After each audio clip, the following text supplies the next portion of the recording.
Développer une marque, je vais pas vous surprendre, j'adore ça. Mais il y a un truc que je trouve difficile à gérer, c'est le fait de ne jamais décrocher. Quand on a une marque, c'est même un peu le prolongement de nous-mêmes. Du coup, la marque ne s'arrête pas le soir, le week-end ou les jours fériés. Ouais, sauf que l'idée, c'est pas de devenir esclave de sa marque. En tout cas, moi, j'en ai pas du tout l'intention.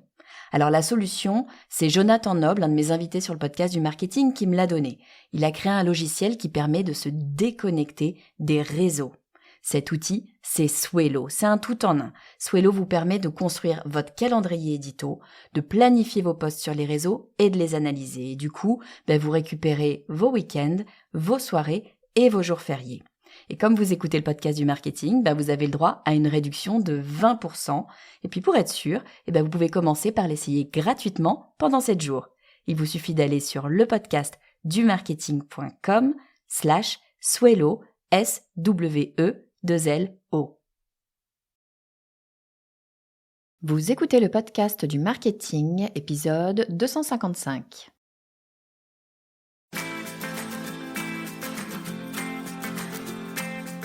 Bonjour et bienvenue. Je suis Estelle Ballot et je suis ravie de vous recevoir sur le podcast du marketing. À chaque épisode, je vous propose d'analyser les techniques marketing qui marchent, pas à pas et très concrètement, pour développer votre activité. Je passe pas mal de temps sur LinkedIn, c'est mon réseau social de prédilection. Ce qui est fort avec ce réseau, c'est la capacité qu'il a à faire émerger des profils. On peut vraiment se faire un nom sur LinkedIn, ou en tout cas, on peut se faire un nom pour les personnes qui comptent, les personnes qui gravitent dans notre univers professionnel. Mais voilà, les entreprises ne savent pas trop par quel bout prendre le bébé.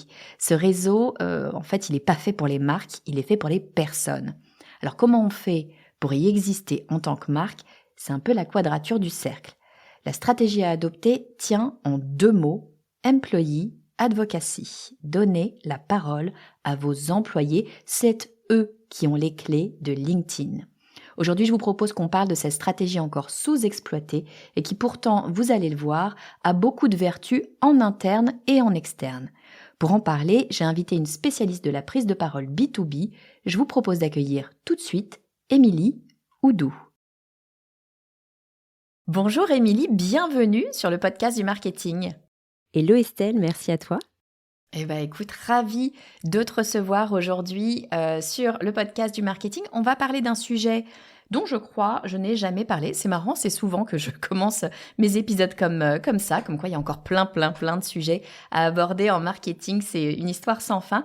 On va parler aujourd'hui d'employee advocacy. Alors c'est un terme anglais, mais en fait c'est le bon terme, il n'y a pas vraiment de terme, en tout cas moi je le connais pas, tu vas me dire si toi t'en connais un en français, mais tu vas nous dire ce que c'est. En 2 mots, c'est le fait que les employés prennent la parole pour au nom de l'entreprise et en leur nom en même temps, et on va voir comment est-ce que on met en place des stratégies de communication, comment est-ce qu'on gère tout ça. Avant qu'on rentre, Émilie, dans le vif du sujet, est-ce que tu peux nous dire qui tu es et ce que tu fais ? Ouais, avec plaisir Estelle. Alors donc je m'appelle Émilie Oudou et donc j'ai 40 ans cette année, donc ça fait plus de 10 ans maintenant que je travaille en marketing, plus spécifiquement en marketing digital, et depuis 3 ans je suis à mon compte et j'accompagne les entreprises dans leur prise de parole sur Internet et ça passe par la stratégie de contenu. Dans le B2B, c'est vrai qu'on est sur un terrain de jeu, notamment LinkedIn, mais pas que. Et l'idée, en fait, c'est que ces entreprises-là puissent prendre la parole de la meilleure façon qu'ils soient, autant au travers de leur page entreprise LinkedIn qu'autant du côté de leurs salariés et de leurs dirigeants. Donc c'est pour ça que l'employé advocacy, aujourd'hui, c'est une extension, en effet, de la stratégie éditoriale qu'on va développer sur LinkedIn. Voilà. Super. Est-ce que tu peux nous dire, effectivement, peut-être un peu plus rentrer dans le détail, parce que je pense qu'il y a plein de gens qui entendent ce terme, même, tu sais, ça fait partie de ces termes un peu marketeux, employee advocacy. Oui. On l'entend, mais on ne comprend pas forcément très bien ce que c'est. Si tu devais m'expliquer ce que c'est, qu'est-ce que tu me dirais ? Eh bien, je te dirais que, alors, en français, on pourrait dire un programme ambassadeur. Donc déjà, quand on parle Tu vois, d'ambassadeur, ça semble, un petit peu plus accessible, pour nous en tant que Français, en tant que tels. Hem Et du coup, l'idée de ce programme ambassadeur, c'est de faire en sorte que les collaborateurs vont prendre la parole sur les réseaux sociaux, sur des conférences, pourquoi pas sur des podcasts et donc au travers de cela, vont pouvoir, se valoriser eux-mêmes, mais vont également valoriser l'entreprise qui les emploie. Du coup, l'idée, c'est on capitalise sur les forces vives de manière à faire une stratégie, pourquoi pas de ruissellement, appelons-le comme tel, qui va permettre de faire une extension en fait de la prise de parole de l'entreprise en tant que telle, voilà. OK, super. Du coup, moi, quand tu me dis, prise de parole, entreprise, j'ai un peu tendance à penser à LinkedIn. Est-ce qu'on peut se dire que l'employee advocacy, c'est d'abord sur LinkedIn? Alors, c'est vrai que dans l'univers alors là, je te dirais déjà, ça dépend en effet de tes cibles et du comportement des cibles, mais c'est vrai qu'en B2B, LinkedIn, c'est, la plateforme aujourd'hui de référence avec plus de 30 millions de membres en France, et un taux de pénétration, sur l'ensemble des secteurs d'activité, donc oui. Cependant, je te dirais que tout l'univers, des conférences, des podcasts, là aussi, ça voilà, on est dans cet univers B2B, mais on a aussi des exemples en B2C avec notamment, Instagram, voilà et on a le cas de Starbucks qui a créé en fait un compte Insta, qui s'appelle, Starbucks Partner et donc qui est alimenté, par les collaborateurs en fait, de la chaîne, de Starbucks, tu vois? Et donc ont été, formés en fait, par Starbucks avec des guidelines, des voilà, des guides de bonnes pratiques spécifiques pour, voilà, nourrir la chaîne avec des contenus. Donc tu vois, en fait, vraiment, c'est variable, mais c'est vrai qu'en B2B, oui, LinkedIn, c'est, le terrain de jeu de l'employé Ouais, advocacy. ouais. Et puis l'avantage, c'est que LinkedIn, effectivement, c'est un bon endroit pour parler de l'entreprise, peut-être au sens un peu plus corporate, ou en tout cas d'avoir des prises de parole Mmh. euh, à la place peut-être, ou dans la voix. Enfin, je ne sais pas comment on peut dire d'ailleurs. Est-ce que la personne qui va parler, qui est dans cette stratégie d'employee advocacy, est-ce qu'elle parle en son nom? Est-ce qu'elle parle au nom de l'entreprise? C'est quoi? Où est-ce qu'on se positionne justement? Bah, là, c'est vrai qu'on va vraiment rentrer, dans la méthodologie de l'employé advocacy, mais ce que j'ai tendance, en fait, à dire, c'est que, bah, en effet, il faut fournir un cadre, au collaborateur qui a envie, parce que, bien évidemment, un programme d'employé advocacy, on va pas le faire par la force, hein, donc base du volontariat, mais sachant qu'en effet, ce qu'on appelle le tone of voice, que tu maîtrises, très bien, Estelle, bah, on sait que le tone of voice, il doit être propre, en fait, en effet, à l'individu en tant que tel. Mais par contre, il faut lui fournir les éléments de cadrage de prise de parole pour s'assurer que, bah voilà, l'entreprise, elle est, entre guillemets, elle est, si tu veux, elle est raccord, entre guillemets, et qui va pouvoir parler des choses qui sont notamment autorisées de faire, quoi. Voilà. Ouais, ben ouais, parce qu'effectivement, c'est un peu tout le sujet. Quand on est une entreprise, on se dit: «Bon, ben attends, moi, si j'ai des employés qui commencent à parler, est-ce qu'ils vont pas raconter n'importe quoi? Est-ce qu'ils vont le dire sur le bon ton? Est-ce qu'ils vont pas aller divulguer des choses que je veux peut-être pas divulguer? Ou Mm, au contraire, mm, ne pas parler de ce que je souhaiterais mettre en avant?» Comment on mm. fait quand on est une entreprise et qu'on a envie de mettre en place un programme d'employee advocacy, quand on veut donner la parole, laisser la parole à ses employés, ce qui est plutôt une bonne chose, moi je trouve d'ailleurs, hein, soit dit en passant, je trouve que Oui. effectivement, et notamment sur LinkedIn, on l'a pas dit, mais sur LinkedIn, c'est intéressant de laisser ses employés parler parce que c'est quand même un réseau des personnes et pas des entreprises.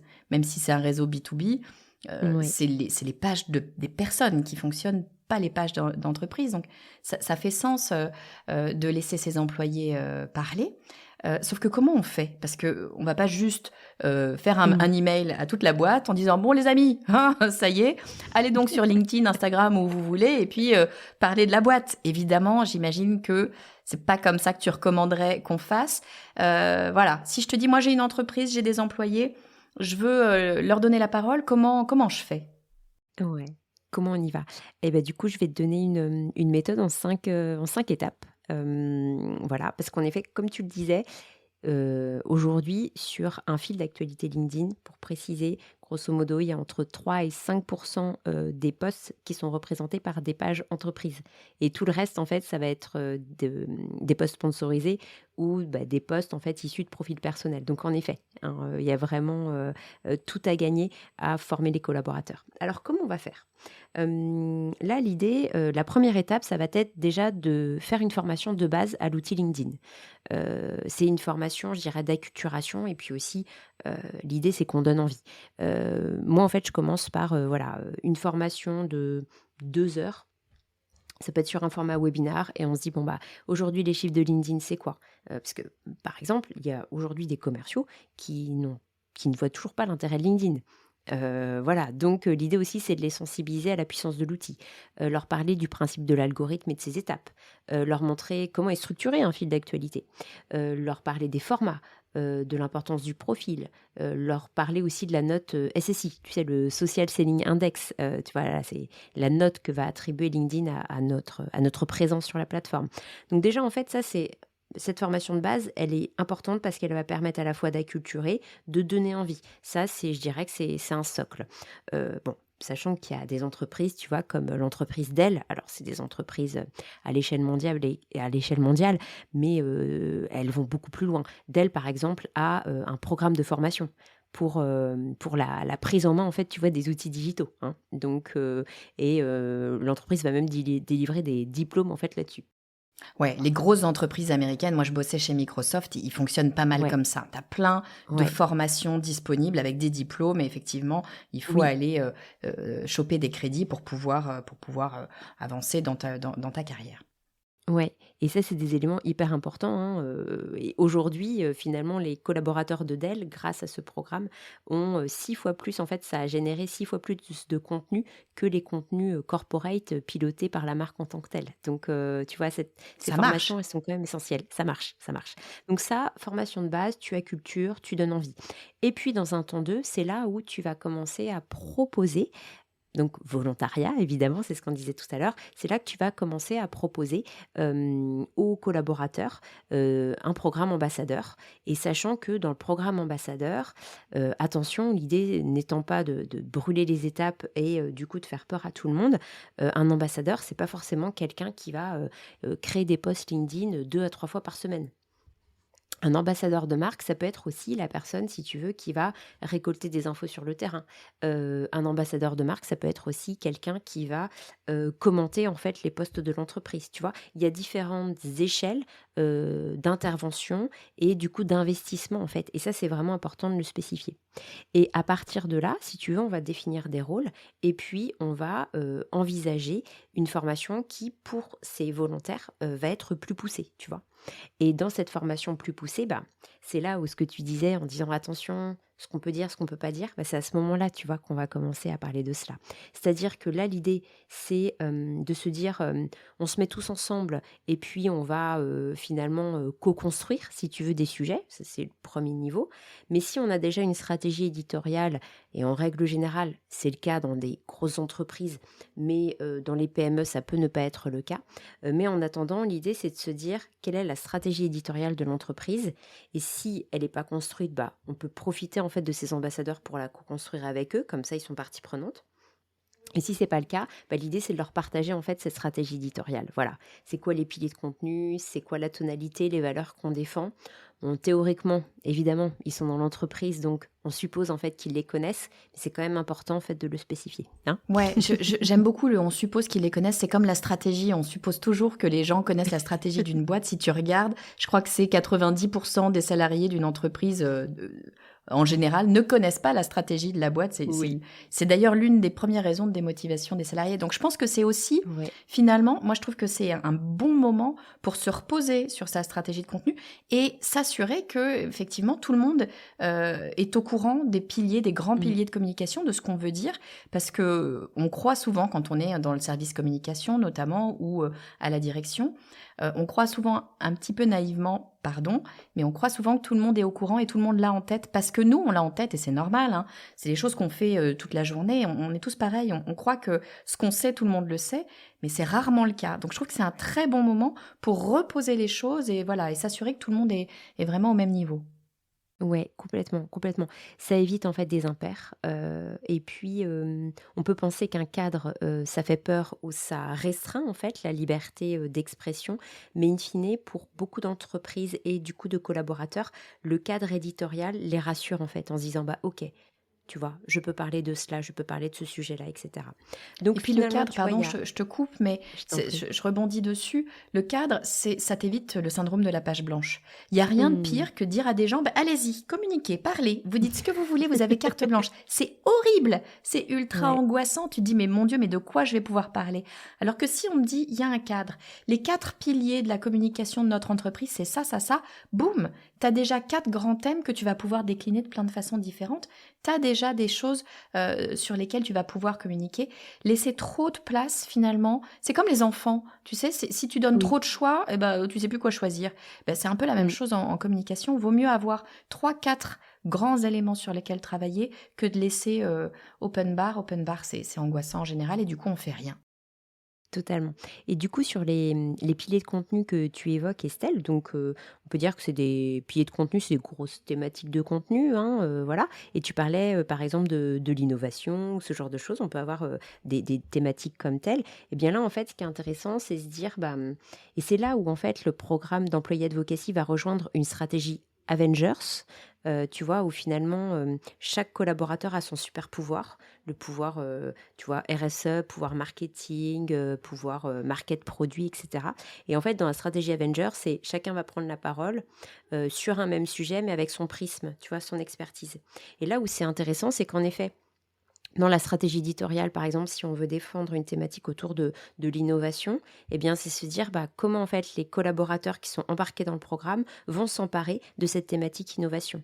Tu vois, au travers, par exemple, d'un lancement de produit, eh ben, comment le responsable RSE va parler de ce lancement de produit, va valoriser, tu vois, cette innovation, mais avec son prisme à lui. Par exemple, je ne sais pas, des certifications ou l'empreinte carbone. Comment la directrice marketing va, elle, tu vois, prendre le sujet en main et va traiter en fait du sujet de l'innovation dans l'entreprise et après tu vois le DRH et cetera et tout ça en fait cette force de frappe, bah, en effet on peut la construire, avec en fait ces collaborateurs qui sont hyper motivés. Voilà. Ouais, moi, j'aime beaucoup ta stratégie Avenger parce que, en fait, moi, c'est ce que je dis souvent dans mes formations, et ça vaut pour toute création de contenu d'ailleurs, hein. C'est que l'idée, c'est d'avoir des grands piliers pour éviter cette fameuse page blanche. Et après, un grand pilier, c'est-à-dire un grand thème de communication, on Oui. va pouvoir le prendre sous différents angles, différents prismes.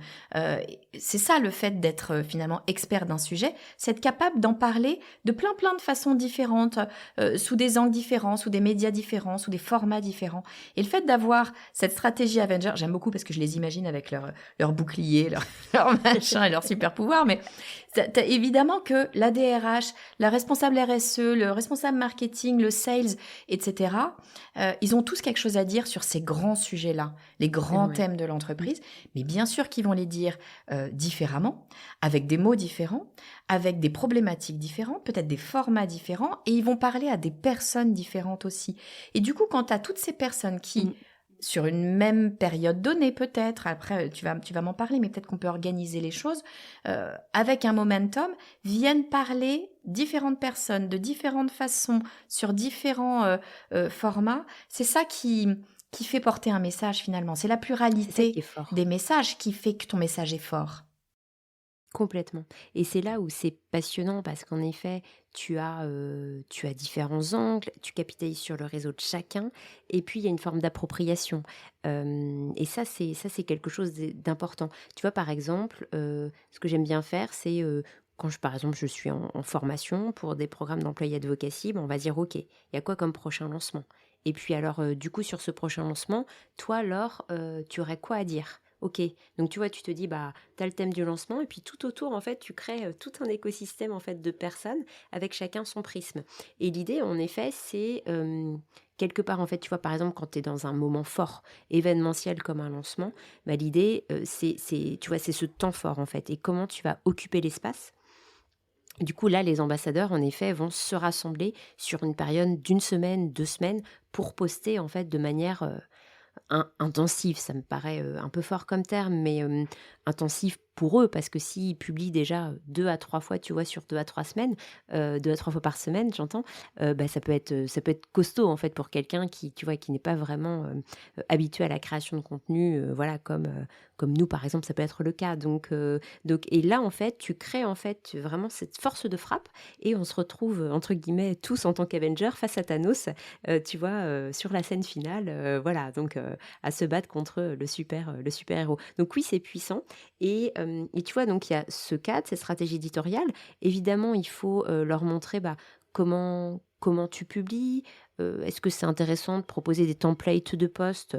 Oui, ça peut t'aider à démarrer, mais il faut pas non plus, tu vois, qu'on tombe dans cette forme, d'homogénéité d'un fil d'actualité, voilà, c'est toute la limite des templates. Et puis ensuite, comme tu disais, il y a ces guidelines, donc c'est vraiment des guides de ce que tu peux faire et ce que tu peux pas faire.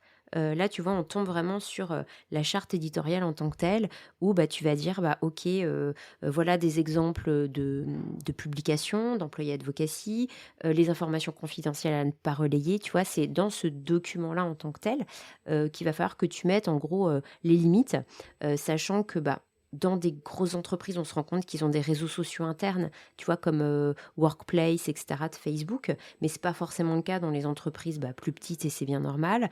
Donc l'idée, tu vois, c'est quand on a des réseaux sociaux en interne, se dire, bah, ok, ça c'est ce que tu peux dire, entre guillemets, en famille en interne, et le reste que tu peux communiquer vis-à-vis de l'extérieur. Donc bien bordé, entre guillemets, de telle sorte à ce que bah, toi aussi, là encore, tu es dans le cadre, tu sais ce que tu peux dire et ce que tu ne peux pas dire. Et ça, c'est important. Ouais, c'est extrêmement important de dire ce qu'on peut dire et ce qu'on peut pas dire, et vraiment de spécifier ce qu'on peut pas dire, parce que l'une des raisons principales pour lesquelles les gens, au sens global, ne publient pas sur LinkedIn, Oui. c'est parce qu'elles ont peur de dire un truc qui va leur être reproché plus tard, parce qu'on est dans le cadre professionnel, et donc il faut pas se louper. Dans le cadre personnel, si tu racontes des bêtises un jour, bon, peut-être qu'on t'en voudra pas trop longtemps. Dans le cadre professionnel, on a toujours l'impression que ça risque de nous suivre toute notre carrière. Donc, tu as énormément de gens qui ne publient pas sur LinkedIn parce qu'ils ont cette peur. Mais alors, quand tu publies pour le compte de ton entreprise, tu as encore plus potentiellement cette peur parce que tu te dis, d'abord, mon boss va regarder. Parce que il est au courant que je vais publier, donc à un moment donné, il va regarder. Et puis, je parle au nom de l'entreprise, donc il ne faut pas que je raconte n'importe quoi, parce que je m'engage moi, mais j'engage aussi finalement quelque part l'entreprise et donc le travail de mes collègues. Donc il y a quand même une certaine pression, je pense qu'il faut en avoir conscience, qui peut être présente pour en tout cas certains employés. Et le fait de dire, voilà où est la limite, et de l'écrire finalement, de donner des guidelines assez précises sur ça, on peut en parler. En revanche, là, ce point-là, ça, c'est no-go. On en parle en interne, mais surtout pas en externe. Finalement, ça rassure. Souvent, on a tendance à croire, oh, mais non, mais je suis en train de les brider, je leur laisse pas de liberté. De toute façon, ils le savent. Et puis bon, ils sont responsables. Bien évidemment, ils le savent, ils sont responsables. N'empêche que ça va enlever une pression, une charge mentale qui peut être extrêmement forte et empêcher beaucoup, beaucoup de gens de publier. Donc moi, je trouve que c'est une très, très bonne chose de poser les choses très clairement. Ouais, complètement, complètement. Et je vois deux sujets importants, tu vois. Il y a d'abord le sujet, tu vois, des lancements de projets, par exemple. Parce qu'on se rend compte que bah, les commerciaux dans une entreprise sont en contact avec les clients. Et donc, parfois, ils ont accès à des informations de lancement de projets, etc., que le marketing au-dessus n'a pas, tu vois, n'a pas eu, c'est ça. C'est pas encore remonté jusqu'au marketing. Et du coup, parfois, bah, en effet, ils communiquent des choses comme ça sans que ce soit en fait validé. Donc ça, tu vois, warning, hein, on met un point de vigilance là-dessus. Et puis un deuxième élément, plutôt autour d'une thématique de contenu qui est bah, hyper forte aujourd'hui, c'est toute la transition écologique, si tu veux. Aujourd'hui, il y a, énormément d'entreprises qui sont pas, dont les process ne sont pas encore complètement décarbonés, tu vois? Il y a encore de la pollution qui est générée par les activités et du coup, en fait, on sent que les collaborateurs ont envie de prendre la parole et par contre, en fait, tu vois, c'est quelle est la frontière? Qu'est-ce que je peux dire quand je suis dans une phase, par exemple, de processus, tu vois, de transition? Et là, en fait, bah, il faut aussi être en capacité de les rassurer, pour dire, bah tu peux dire des choses, tu peux dire qu'on est, en train de passer une certification, etc. Mais en aucun cas, on va s'engager, tu vois, sur une validation. Par exemple, j'ai un processus qui est 100% vert ou ce genre de choses. Parce que, en fait, même tu vois, sans s'en rendre compte, le collaborateur peut tomber dans une forme de communication de greenwashing qu'il n'a pas forcément voulu, mais dans laquelle il est tombé sans s'en rendre compte. Voilà. Ouais, ouais, faut vraiment être très, très vigilant effectivement sur les informations parce qu'il y a aussi des informations qu'on croit être justes et qui ne le sont pas parce qu'on n'est pas forcément spécialiste de tout dans l'entreprise. Donc on peut imaginer, je reprends ton exemple, qu'on est 100% vert alors que ben non. Effectivement, Mm. on est en train de mettre en place plein, plein de choses, mais on n'a pas atteint encore le 100%. Donc attention parce que là, tu peux être sûr que quand tu mets ce genre d'informations, il y a quelqu'un qui va aller vérifier et boum, tu te retrouves dans la communication inverse. Donc ça, c'est vraiment ultra important. Tu mentionnais un truc tout à l'heure. Et je pense que c'est une vraie question que se posent plein de gens. Tu disais, poster sur LinkedIn, en l'occurrence, si on parle de LinkedIn, mais c'est le cas partout, c'est chronophage, ça prend du temps. Surtout, en plus, Mm. quand on n'a pas l'habitude nécessairement de poster, d'écrire un post, un bon post, ça prend un certain temps. Comment est-ce que on fait comment est-ce que l'entreprise doit se positionner vis-à-vis de ça? Est-ce qu'il faut en parler? Est-ce qu'il faut dire, vous avez tant de temps pour travailler là-dessus? Est-ce qu'il faut... Qu'est-ce que tu conseillerais? Alors, moi je conseille 2 options. La première, si on aime bien travailler, dans son coin tout seul, ce qui peut s'entendre parce que finalement on est dans un process, créatif, tu vois? Du coup, l'idée c'est vraiment de bloquer dans son agenda des créneaux. Ça, c'est vraiment, la base. Donc tu te bloques un créneau sur lequel tu as ton énergie. Moi, je sais que je suis en énergie du matin. Du coup, Pareil. voilà, voilà. Donc je cale en fait la production de mes posts LinkedIn, tu vois, le matin, quand je sais que je vais pas être embêtée. Et en effet, quand tu es salarié, bah, il faut bloquer un créneau et ça veut aussi dire qu'en effet, pour qu'un programme ambassadeur fonctionne, il faut laisser en fait de la bande passante à tes collaborateurs. Donc ça veut aussi dire qu'on accepte de décharger quelque part sur certaines tâches, le collaborateur et ça, c'est vraiment un facteur clé de succès. C'est-à-dire que si on veut qu'une personne soit en capacité de publier une fois par semaine, globalement, il faut lui laisser 1 heure par semaine pour qu'elle puisse produire, publier, retourner en fait, tu vois, dans la journée pour aller voir son post, voilà, commenter, etc. Ça, c'est essentiel. Et je dirais qu'évidemment, pour des profils commerciaux, tu imagines bien, Estelle, que là, pour le coup, LinkedIn notamment devient un outil de social selling pour mieux vendre. Donc finalement, au-delà de la création de posts, il faut être capable d'aller voilà, commenter chez ses prospects, etc., chez ses partenaires. Voilà. Donc c'est le premier niveau. Et il y a un deuxième niveau qui fonctionne aussi très bien. C'est finalement mettre les ambassadeurs ensemble, tu vois, et caler des temps, Brainstorming. tu vois. Exactement. Et du coup, en fait, les gens vont se dire, bah ok, aujourd'hui, là, tu vois, tu fixes le cap, ou le marketing fixe le cap en disant, bah aujourd'hui, on a envie d'axer, je sais pas, on a une campagne de recrutement en cours, donc on a envie de valoriser le bien vivre en entreprise, l'égalité homme-femme, parce que honnêtement, on est bon là-dessus, tu vois, c'est pas du greenwashing. Et ben du coup, mettons-nous sur la table ensemble. Donc tu cales un temps convivial. Et puis l'idée, c'est de voir avec les ambassadeurs comment ils sont en capacité en fait de prendre, tu vois, de prendre cette thématique et sous quel prisme. Voilà. Donc ça, c'est des choses intéressantes. Et là, en fait, tu brainstormes et puis les gens vont créer ensemble. Tu cales 15 minutes, en fait, et puis ensuite, tu débriefes. On partage des posts. Ah, j'aurais peut-être fait ça comme ça. Et puis toi, qu'est-ce que tu penses de mon accroche? Ah, ok. Et puis, quelle banque de visuels on a à dispo pour ça? Voilà. Ça, c'est deux options qui fonctionnent bien, mais voilà. Ouais, j'aime beaucoup cette idée parce que, on le sait, le fait, et pourtant moi j'aime travailler seule, mais il n'empêche que c'est vrai, le fait de Ouais. travailler à plusieurs, on va beaucoup plus vite. Toi et moi, Mm, mm, on est mm, mm. passé par l'agence, on voit bien comment ça fonctionne dans les équipes de créa. Oui. Si tu mets une personne toute Ouais. seule, elle va créer, il n'y a pas de problème. T'en mets 2, 3, 4, 5 ensemble, les idées fusent, ça rebondit et en fait ça se multiplie. Donc c'est vraiment super intéressant d'aller travailler comme ça, quitte à se reséparer derrière si c'est la méthodologie de travail des personnes, elles ont besoin peut-être de se retrouver après seules dans leur cocon pour vraiment Mm. écrire, mais en tout cas d'avoir des sessions de brainstorming où on va échanger comme ça sur les points de vue, la façon de faire, les idées rebondissent sur les idées, c'est une super bonne façon de générer du contenu finalement assez rapidement. En plus, c'est plutôt assez sympa, ça soude les équipes aussi, il faut le dire, ça peut être un Ouais. très bon facteur pour Ouais. souder les équipes et puis ça permet de faire rayonner le message. Écoute Émilie, merci beaucoup, je vais essayer de résumer Ça va être pas facile, mais de résumer en quelques phrases tout ce que tu nous as proposé. Donc, ce que tu nous dis, c'est que d'abord, le principe d'employee advocacy, qu'est-ce que c'est? C'est faire en sorte que certains de nos salariés, pas nécessairement tout le monde, mais certains de nos salariés deviennent de véritables ambassadeurs de l'entreprise sur les réseaux. Alors, c'est souvent LinkedIn, mais tu disais, ça peut être, pourquoi pas, d'autres réseaux comme Instagram. Tout dépend après ce que vous faites, quel est votre média de choix. Mais en tout cas, ce que tu dis, c'est qu'il va falloir commencer, évidemment, d'abord, prérequis, c'est sur la base du volontariat, on va forcer personne à aller publier parce que d'abord, leur réseau, je le rappelle, leur appartiennent, c'est pas la propriété de l'entreprise, hein, votre profil LinkedIn est à vous. Je le dis parce qu'on me l'a souvent demandé, non, on ne peut pas vous forcer à publier sur LinkedIn sous votre nom. C'est votre profil à vous. Donc, c'est évidemment sur la base du volontariat. Ce que tu dis, c'est qu'il faut commencer par faire une formation LinkedIn, peut-être 1 heure, 2 heures, 3 heures, en tout cas, quelque chose qui va permettre à tout le monde de comprendre comment fonctionne le réseau, parce que non, tout le monde ne publie pas sur le réseau LinkedIn, et donc tout le monde n'a pas tous les codes. Donc, c'est intéressant de faire ça, puis ça va motiver évidemment les personnes qui vont comprendre pourquoi ça peut être intéressant. Donc ça, c'est la base pour tout le monde.